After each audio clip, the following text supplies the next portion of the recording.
नमस्कार. Tarun Bharat news bulletin मध्ये आपल्या सर्वांचे स्वागत. आता पाहूया ठळक घडामोडी. प्रियसीच्या होकारासाठी प्रियकर चढला थेट मोबाईल टॉवरवर. Sholay style drama.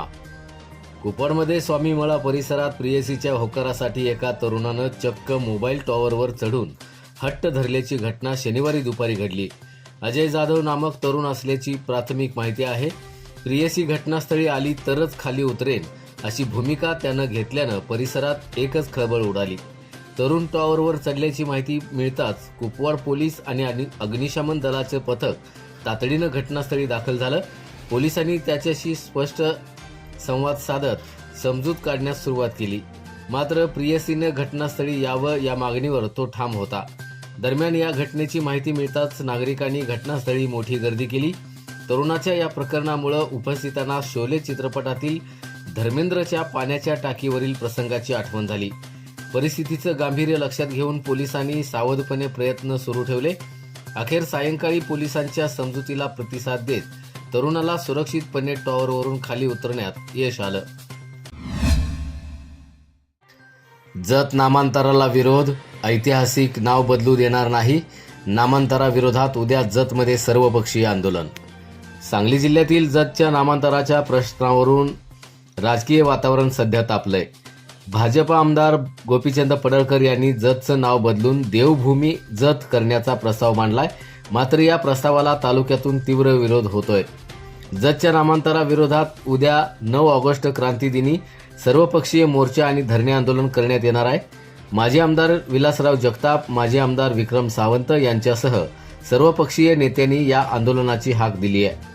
जतचं ऐतिहासिक नाव बदलण्याचा कोणताही प्रयत्न सहन केला जाणार नाही अशी भूमिका विरोधकांनी घेतली आहे. पडळकर यांचा नामांतराचा प्रस्ताव राजकीय हेतूनं प्रेरित असल्याचा आरोपही यावेळी करण्यात आलाय.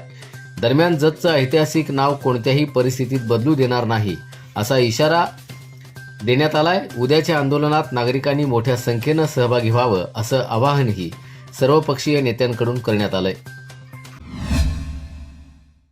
9 ऑगस्टला सांगली जिल्ह्यात महत्त्वाच्या घडामोडी. 4 कार्यक्रमांकडे जिल्ह्याचं लक्ष. सांगली जिल्ह्यात उद्या राजकीय आणि सामाजिक दृष्ट्या महत्त्वाचे 4 कार्यक्रम होणार आहेत. त्यामुळं जिल्ह्यातील राजकीय आणि सामाजिक वातावरणाकडे सर्वांचं लक्ष लागून राहिलंय. आष्टा इथं माजी मंत्री अण्णासाहेब डांगे यांच्या 91व्या वर्षपूर्तीनिमित्त विशेष कार्यक्रमाचं आयोजन करण्यात आलंय.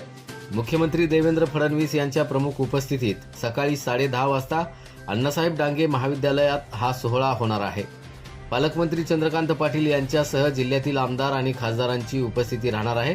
दरम्यान अनुसूचित जाती आरक्षणाचं उपवर्गीकरण लागू करण्याच्या मागणीसाठी मातंग समाज बांधवांकडून सांगलीत सकाळी 11 वाजता धडक मोर्चा काढण्यात येणार आहे. जत शहराच्या नामांतरणाच्या विरोधातही उद्या सर्वपक्षीय आंदोलन होणार असून माजी आमदारांच्या नेतृत्वाखाली जत इथं धरणे आंदोलन करण्यात येणार आहे. तर मराठा आरक्षणाच्या मुद्द्यावर मनोज जरांगे पाटील यांची जाहीर सभा सायंकाळी 6:30 वाजता आटपाडी इथं होणार आहे. त्यामुळे या 4ही कार्यक्रमांकडे सध्या जिल्ह्याचं लक्ष लागून राहिलंय. कवठेपिरांमध्ये यशप गायीनं दिला जुळ्या वासरांना जन्म. पंचक्रोशीत कुतूहल.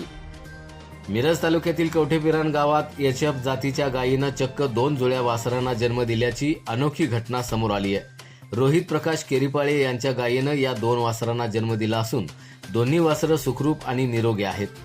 एकाच वेळी गायीनं 2 वासरांना जन्म दिल्याची माहिती गावात पसरताच नागरिकांमध्ये कुतूहल निर्माण झालं.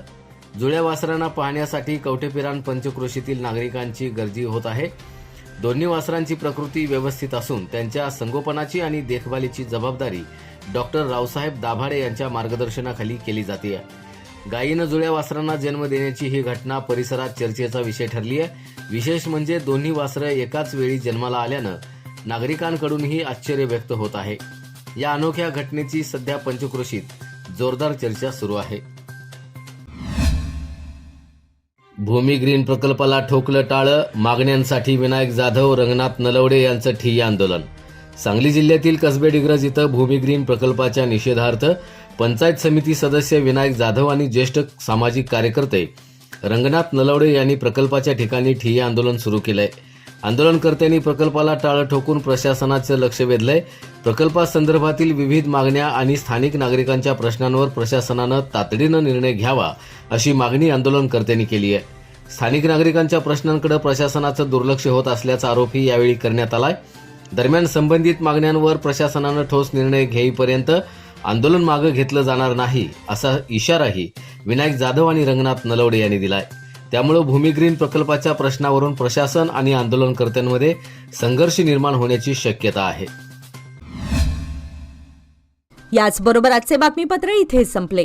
अधिक माहिती आणि ताज्या घडामोडींसाठी पाहत रहा तरुण भारत न्यूज चॅनल.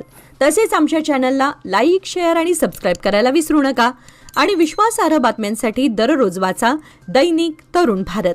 धन्यवाद.